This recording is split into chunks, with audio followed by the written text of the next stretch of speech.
Michael Licata has been a driving force in the entertainment industry for over 30 years. As a manager, agent, drummer, producer, and musical director, he's been behind multi-million-dollar projects for icons like Chris Brown, Blues Traveler, Rihanna, and more. With 16 platinum and gold records, Grammy-winning clients, and sold-out shows like Mac Goss at the London Palladium, Michael's impact spans music, TV, and live entertainment. From the stage to the studio, his legacy defines excellence. I'm Dick Bowerly. Welcome to this edition of The Music of Kenton. This program features notable musical performers who all have strong ties to the Kenton area.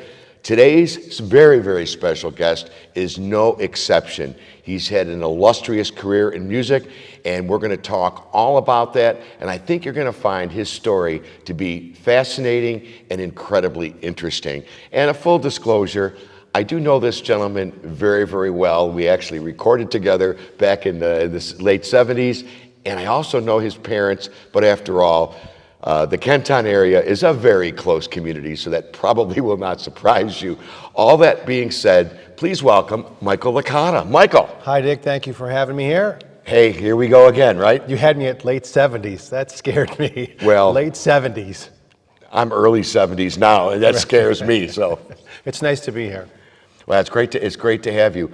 You and I, we have a really, really good history together. Yeah. And as you know, we both know, I have the pleasure of knowing your folks as well. Yeah. And we've gotten together from time to time over the years. But before we jump too far ahead in the timeline, I think we should go right back to the very beginning, because this program is all about your connection to the Kenton area. Right. So why don't we start there? Let's talk about your connection to the Kenton area. It started in the 6th grade. I went to Edison School in the 6th grade, and I've been playing drums since I was about 8 years old. And my teacher was Sandy Gerace. She was like Oliver Mom. I just saw she just passed away, and it still bothered me 90 years later. Yeah. It seems so long ago, and she just passed away, but she was so influential I remember she had Jackie Jocko and Joe Peters. Remember them? Mm-hmm. They were like lounge performers, yeah. But we thought they were Elvis. I was 11, they came in, and the drummer, Joe Peters, he gave me these words of encouragement, and he's like, you're gonna do something someday, and I never forgot that. So it started there at Edison, and then I went to Hoover, Herbert Hoover on Sheridan for 3 years, and that was brilliant. That was when I learned how to play drum set, and that's when you also understand the meaning of playing and enjoying it, but that's when girls start noticing the drummer. So that really, that was a whole new world. I mean, it's great for the musical aspect, but when you see little girls, it just kind of changes your perception. Well, I clearly messed up then, because they never looked at the guitar players. Well, McCartney did okay. Well, yeah, but I'm not McCartney. So let's just take a small step back. So your muse turned out to be the drums. When did you decide, or when did your body or your mind or your heart tell you it's got to be the drums? And besides the little girls, when did it tell you that it had to be the drums? I started playing when I was 8, but it's funny. I never went through this transitional period of trying to figure what instrument I wanted to play. My son is 8, and his mom had him playing. She's great on electric violin, so he had her playing that. She's great on piano. He had her doing that, and he's been bouncing around, and now he has settled into drums. And I've got him enrolled in the School of Rock in Vegas, where I live, and so he jumped. I never did that. I just always heard the beat. I would be in the back seat of the car, and my dad, with his wedding ring, the music would be playing, and he would tap, and I would just hear that, and I just grooved when I was 8 years old, and it was always about rhythm for me. I mean, to this day, I'll hear the windshield wiper playing.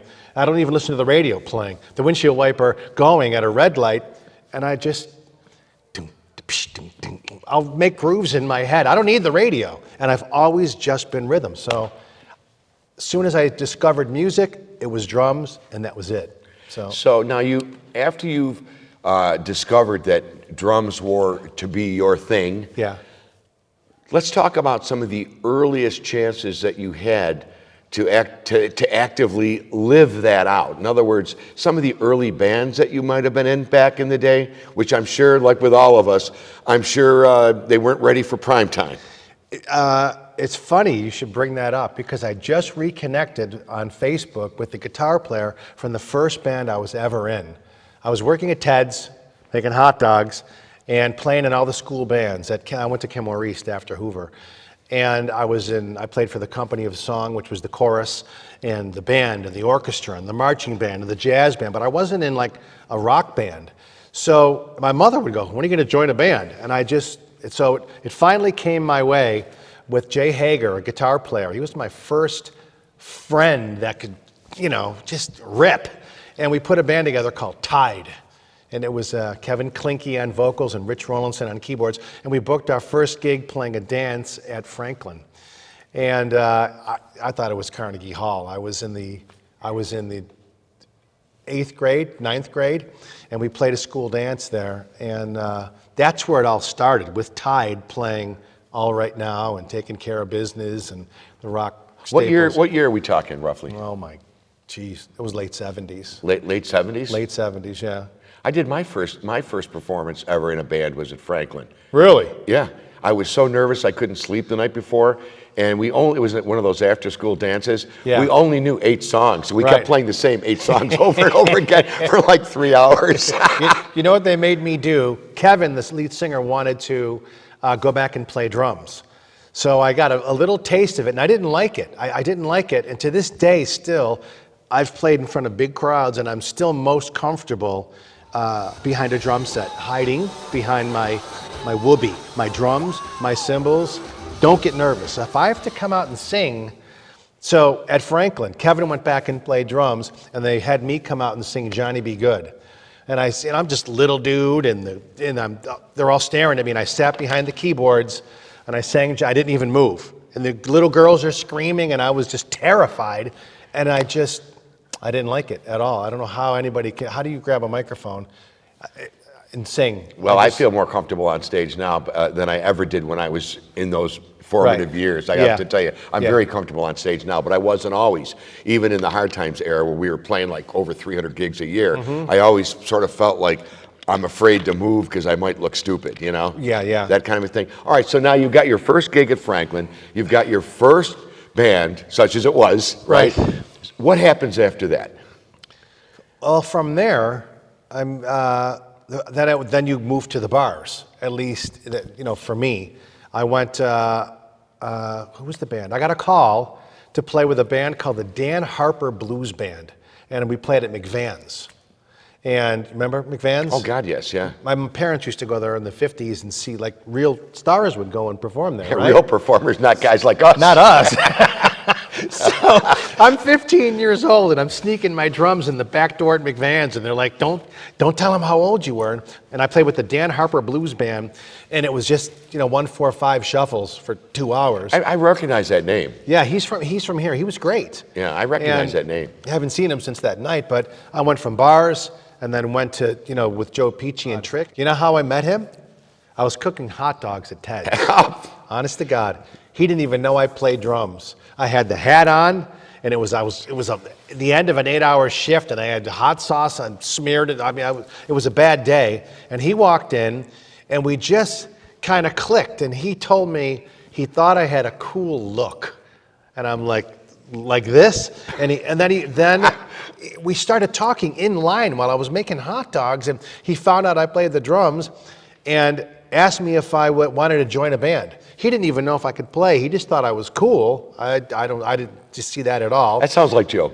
Yeah, he was Joe. looking for a band with a vibe, kind of like how Prince put together the Revolution. I don't know if you know that story, but he wanted a multiracial boy, girl, and he put this, and they were amazing, the Revolution. I mean, I love Prince, and that's my favorite era, Purple Rain. That's a story for another day, but that's kind of what he wanted to do. He wanted to put a cool group together, and then it just so happened that, I could lay it down, and we rehearsed in his mom's basement, the same place you went to. Same place we rehearsed. And yes, that was it. And then we found, Lori and Sandra, and went on the road, and that's it. And we met then, and I think we had a really, really good connection. Yeah. Because when you put three characters together, Right. like you, myself, and Joe Peachy, Right.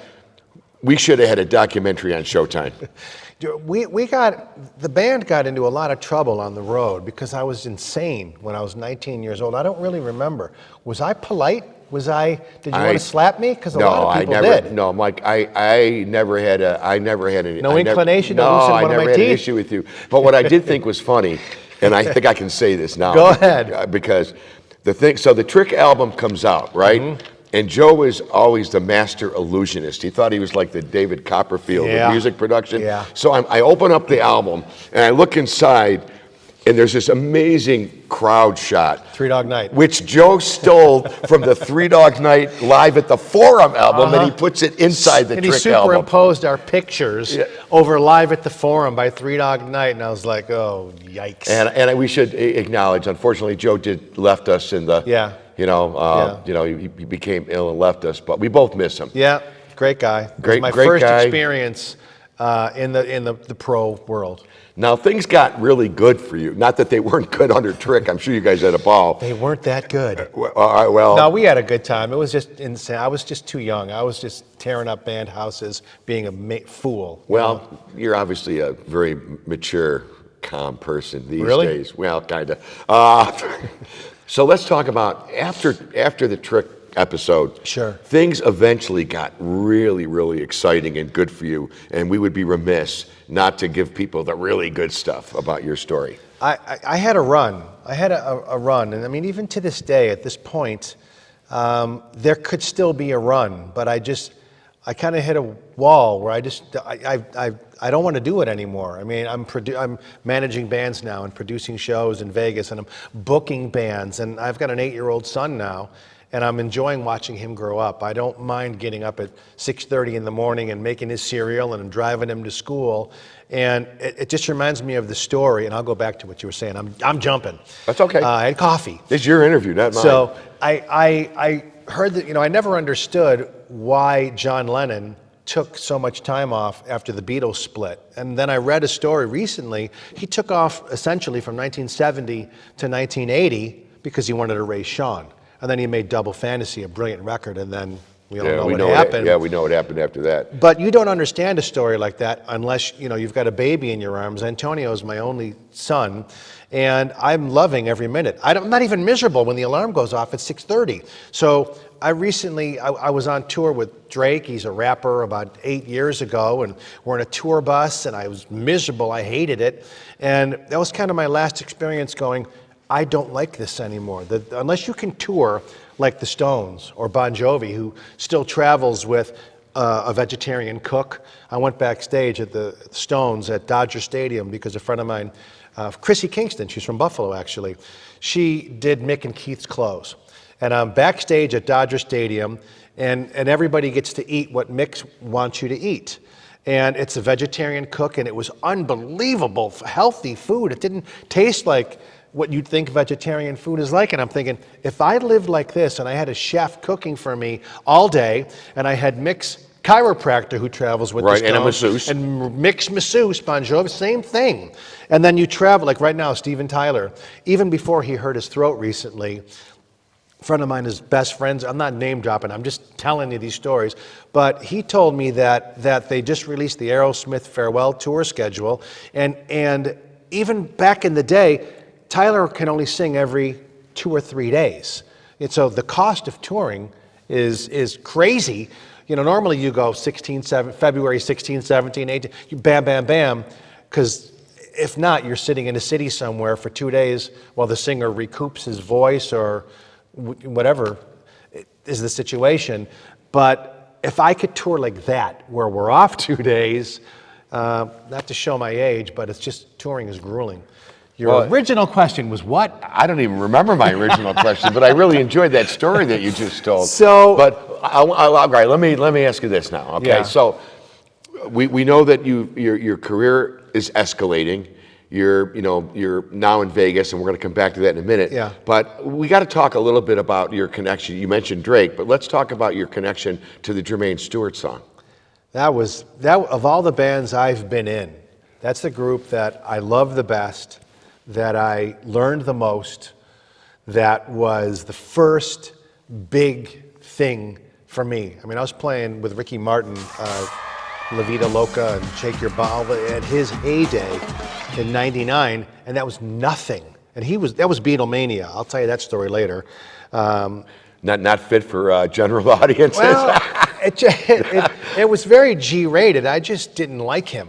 You know, it's just, I'm not a fan of safe interviews, so whatever you want to know, I will tell you. I didn't like the guy. He didn't like me. And I take pride in getting along with everybody. Well, you're very affable. I mean, I'm a pretty easy guy. You are. I thought I didn't like him.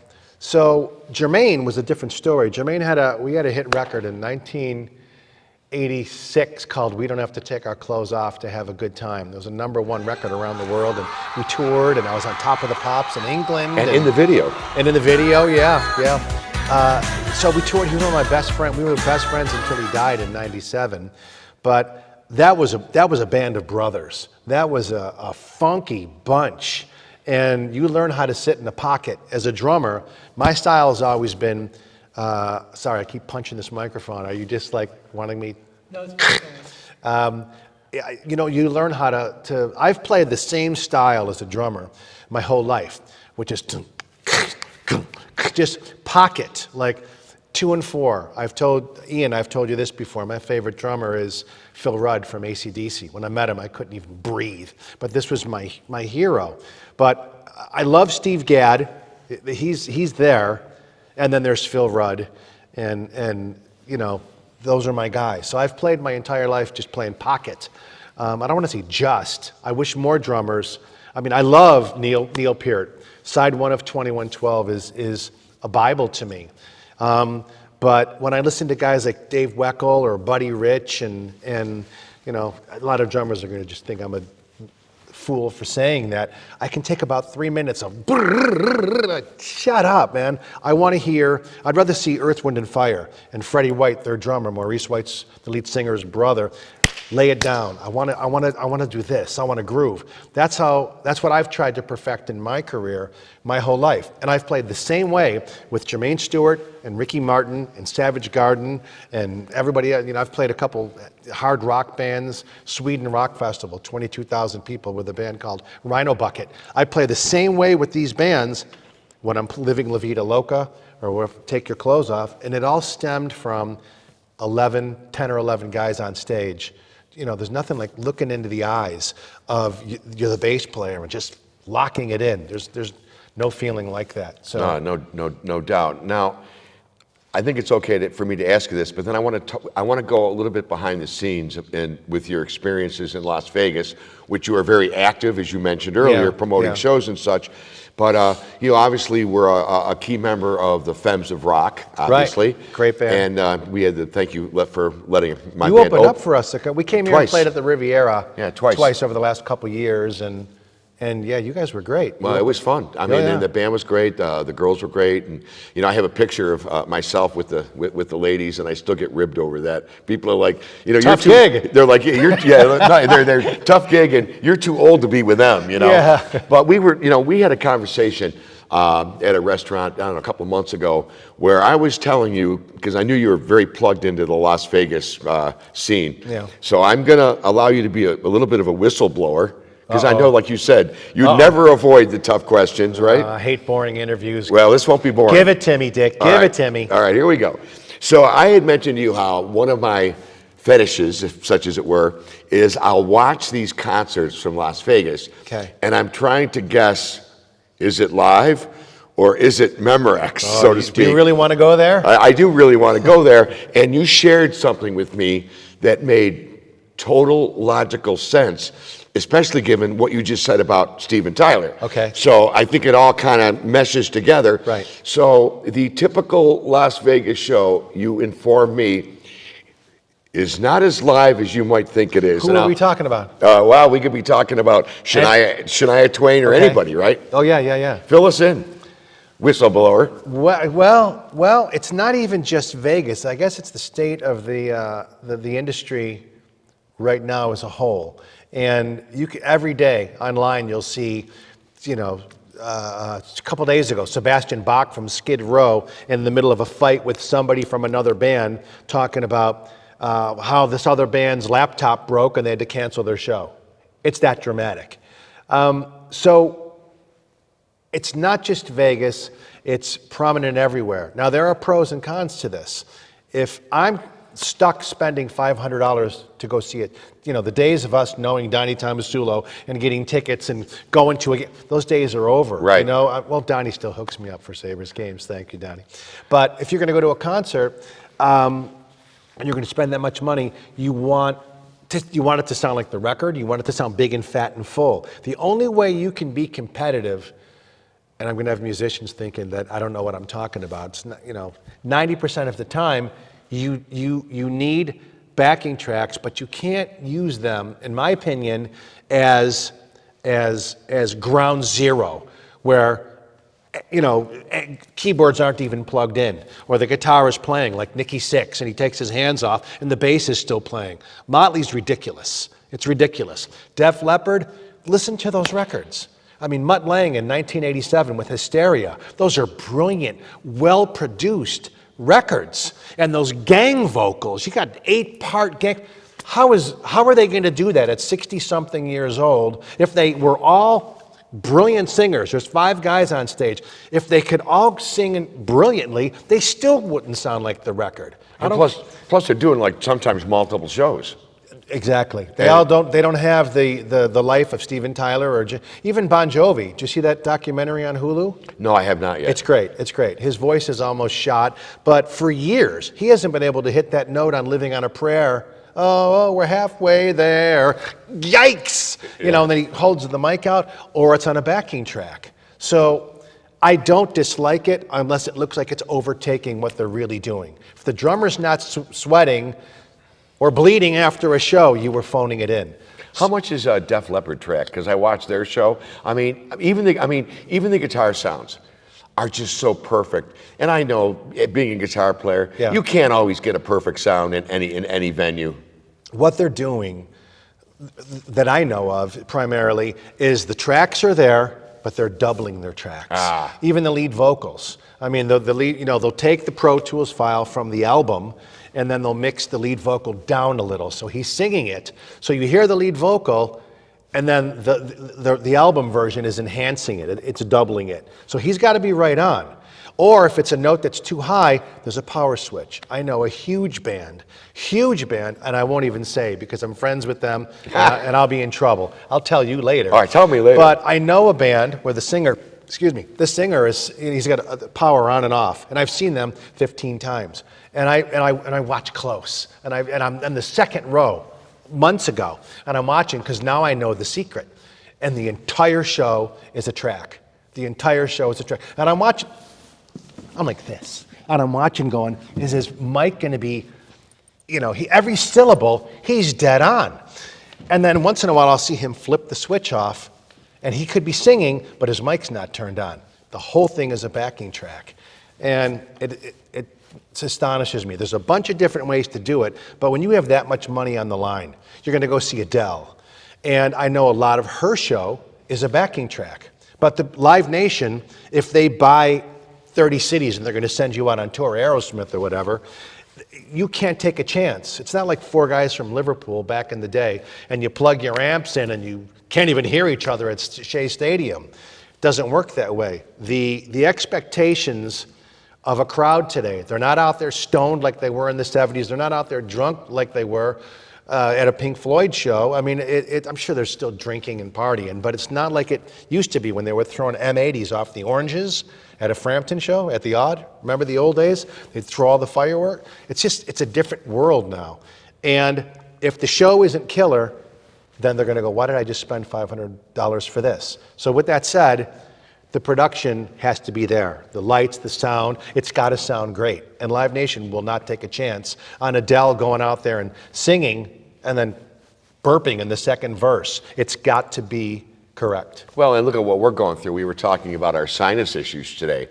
I don't care if you're 22 or if you're, our age, The point is the body is, the body is not capable, once you age, Yes. of quickly getting rid of these kind of maladies. Yes. And especially, hey, it's one thing playing drums or playing guitar. Yeah. It's another thing if you're the vocals, if you're the singer and the focal point of a band. You need help. You need help. And Yeah. you cannot risk, like you said, Right. choking things out. Hey, listen, before we, as we head down towards the end of our great chat today, by the way. I'm only home once a year. Well, I know. Well, this could be a 5-part series on Netflix, but unfortunately, they didn't give us the money. Fortunately, no one cares enough about me to Yeah, watch right. We don't have the episodes. budget, Right. But is there anything else that you can recall about your experience in general or in music regarding the Kenton area? Right. And also, you have won a few awards, and I would be remiss not to ask you about them. Well, let's go to Kenton first. Okay, so Kenton, I don't think I would have done anything in my life if I didn't have the ground zero, which was my education, literally starting, like I mentioned earlier, with Mrs. Gerace at Edison, and we would play drums for the assembly, and there was always another drummer, and he's probably watching this, John Brady. We just reconnected also on social media, and he's a great guy, but he was a year older than me, and I was always in his shadow, but I was also in awe of him because he was so good. He was a year older, and we do the assemblies for the school, and what I learned in school was not only the technical stuff, and then with all the bands at Kenmore East, but I was in John's shadow for so long, but I watched him control an audience at an assembly, and I aspired to kind of be like that. And then he graduated, and then I was a senior. Then I kind of finally found my rhythm. But whether you're on stage in a bar, or you're on stage in front of 20,000 people, or whether you're for the first time in front of all of your kids at school, that was my Carnegie Hall at Kenmore East going, oh, I was terrified. I was alone. John Brady was gone, and nothing replaces those first few times in front of, my graduating class. I think there was like 1,400 kids back in the day. I don't know if that exists anymore. No, it doesn't. But it was terrifying. But what a learning experience. You can't read a book to figure out how to do that. You have to just sit down and play and do it. And that's what Kenmore East, even Hoover, gave me that opportunity to be able to give me the confidence to play. So you established how important and influential your experiences in the Kenton schools was to you. It was critical. And I think what is so justifiable based on the stories that you've been telling us, you now permanently reside on the wall at Kenmore East as a member of the Performing Arts Hall of Fame. With you. Well, this is your show, not mine. But congratulations for that. Thank you. And again, that is, I'm honored for you, right. And I'm kind of a little bit happy for myself too. Right, sure. But you've got other awards too. Can you share some of those with us? Some of your, other awards that people might not be aware of. I'll tell you something. I have, and he asked me. I have 18 gold and platinum records in my office. And just to show you that I'm not fazed by it, and I don't care. When I was a kid, all I wanted was a gold record.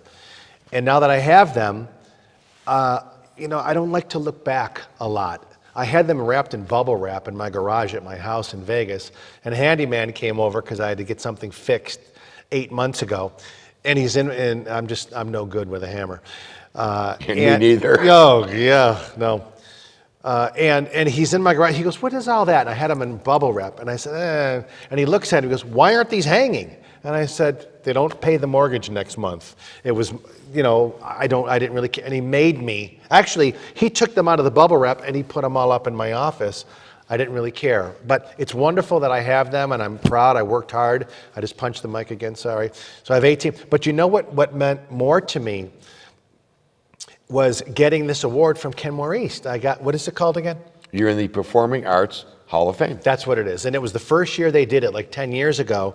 And not only because I was nominated, and I want to thank my friend Eric Easterbrook for sending in my name to be considered for that, but I was in there with Billy Sheehan and Dave Cosentino. Yeah, you guys all went in at the same time. Yes, same time. It was the first year, and these guys are like legends to me. When I was at Hoover, Tallis would play the dances. When I was at Kenmore East, Tallis would play the dances. When I went to Villa Maria, Chalice would play the dances. I used to go see them at He and She's on teen night. They were like my gods. They were like rock stars to me.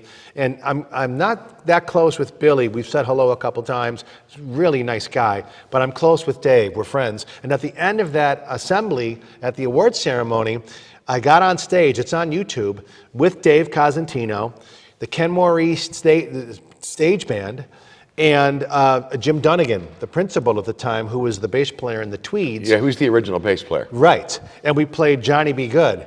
And I've played in some big bands. I've toured in front of, I've done a lot. But I'm playing with Dave Cosentino, and I was so excited. I couldn't even, I looked like a dork on this video because I was so excited. And the band, the Ken Maurice stage band was behind us. They were kicking horn licks to Johnny Be Good. It was great.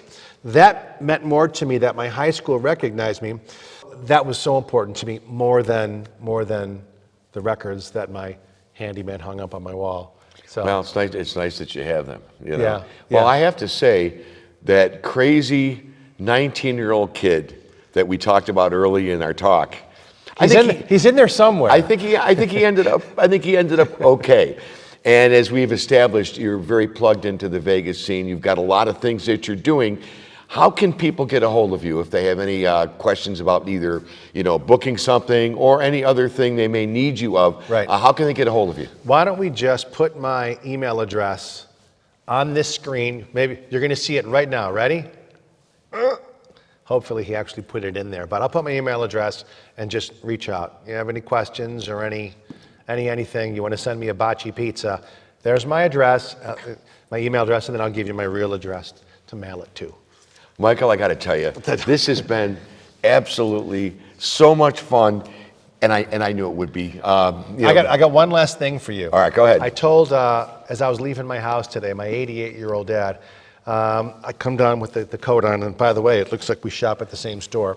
I said, the Kentown, they're interviewing me today, and I'm on my way out to the interview, and Dick Bowerly's going to introduce me, and my father goes, what do they want to talk to you for? And I went, exactly, Dad, exactly. You are the best. Okay, same here, buddy. You are the best. Same here. It was great talking to you. Awesome. Bye, everybody. Thank you.